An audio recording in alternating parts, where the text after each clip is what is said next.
बच्चों, आज का आपका टॉपिक है asexual reproduction by hypnospore and by akinetes. किस प्रकार एसेक्सुअल रिप्रोडक्शन हिप्नोस्पोर और इकाइनेस के द्वारा होता है, आज हम इस पर डिस्कस करेंगे।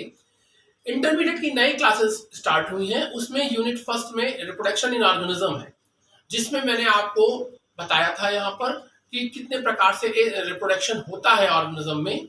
उसी में से एसेक्सुअल रिप्रोडक्शन जो है बाय स्पोर फॉर्मेशन, जिसमें मैंने लास्ट टॉपिक जब पढ़ाया था आपको, उसमें मैंने बाय जूस्पोर और बाय प्लेनोस्पोर के बारे में बताया था। आज हम डिस्कस करेंगे बाय हिप्नोस्पोर और बाय इकाइनेस, इन दोनों प्रोसेस के द्वारा किस प्रकार एसेक्सुअल रिप्रोडक्शन होता है उसके बारे में। हिप्नोस्पोर मोस्टली इस प्रकार का एसेक्सुअल रिप्रोडक्शन जो होता है वो एल्गी में पाया जाता है, और इसमें जिस एल्गल सेल के अंदर होता है इस प्रकार का एसेक्सुअल रिप्रोडक्शन, उसका प्रोटोप्लाज्म सेल वॉल को छोड़ देता है और छोड़कर डिवाइड होकर स्फेरिकल, नॉन मोटाइल और मोटी भित्ति वाले या थिक वॉल्ड स्पोर्स का निर्माण कर लेता है। और इन थिक वॉल्ड स्पोर्स को या मोटी भित्ति वाले स्पोर्स को हम हिप्नोस्पोर का नाम दे देते हैं। ध्यान दीजिएगा, एप्लेनोस्पोर और हिप्नोस्पोर दोनों ही स्फेरिकल और नॉन मोटाइल होते हैं, लेकिन यहाँ पर दोनों में बेसिकली अंतर ये होता है कि हिप्नोस्पोर जो होते हैं इनकी वॉल मोटी होती है, थिक वॉल्ड होते हैं ये, जबकि एप्लेनोस्पोर जो होते हैं वो थिन वॉल्ड होते हैं।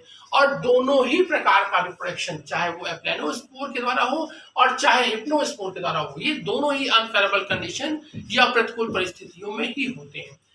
हिप्नोस्पोर्स के बनने के बाद में प्रतिकूल परिस्थितियां या अनफेवरेबल कंडीशन में ये ऐसे ही पड़े रहते हैं, लेकिन जैसे ही फेवरेबल कंडीशन आती है वैसे ही सेल वॉल रैप्चर हो जाती है और बने हुए हिप्नोस्पोर जो होते हैं वो फ्री होकर एक नए प्लांट का निर्माण कर देते हैं। और इस प्रकार का एसेक्सुअल रिप्रोडक्शन आपको यूलेथिक्स में देखने के लिए मिलता है, जो कि आपकी एल्गी है फ्रेश वाटर में पाई जाने वाली। इसके बाद आपका दूसरा जो टाइप है आपका जो आज पढ़ना है आपको है वो है बाय इकाइनेस। प्रोडक्शन जो होता है ये भी एल्गी में पाया जाता है। और इसमें बच्चों ध्यान दीजिएगा, अभी तक जो भी आपने रिप्रोडक्शन पढ़े हैं सब में एल्गल सेल का प्रोटोप्लाज्म डिवाइड होकर स्पोर्स का निर्माण करता है, चाहे वो जूस्पोर हो, चाहे वो प्लेनोस्पोर हो, चाहे वो हिप्नोस्पोर हो, चाहे वो कोई भी स्पोर हो, मोस्टली प्रोटोप्लाज्म डिवाइड होकर ही स्पोर्स का निर्माण करता है। लेकिन मैं यहाँ पर आपको बाय इकाइनेस को विशेष रूप से बताऊंगा, क्योंकि इकाइनेस के द्वारा जो एसेक्सुअल रिप्रोडक्शन होता है वो भी अनफेवरेबल कंडीशंस में होता है। और इस प्रकार के एसेक्सुअल रिप्रोडक्शन में प्रोटोप्लाज्म भाग नहीं लेता है, इसमें जिस भी एल्गल सेल के अंदर इस प्रकार का रिप्रोडक्शन पाया जाता है वो सेल, उसकी सेल वॉल जो होती है, ध्यान दीजिएगा बच्चों, इसमें इस प्रकार के एसेक्सुअल रिप्रोडक्शन में सेल का प्रोटोप्लाज्म भाग नहीं लेता है, कंप्लीट सेल पार्ट लेती है एसेक्सुअल रिप्रोडक्शन में।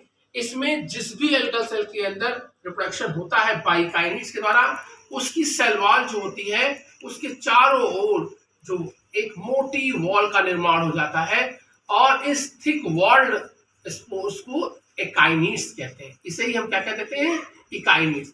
और ये अनफेवरेबल कंडीशन में ही बनती है, फेवरेबल कंडीशन आने पर ये अलग होकर मेन प्लांट से नए प्लांट का निर्माण कर देती है।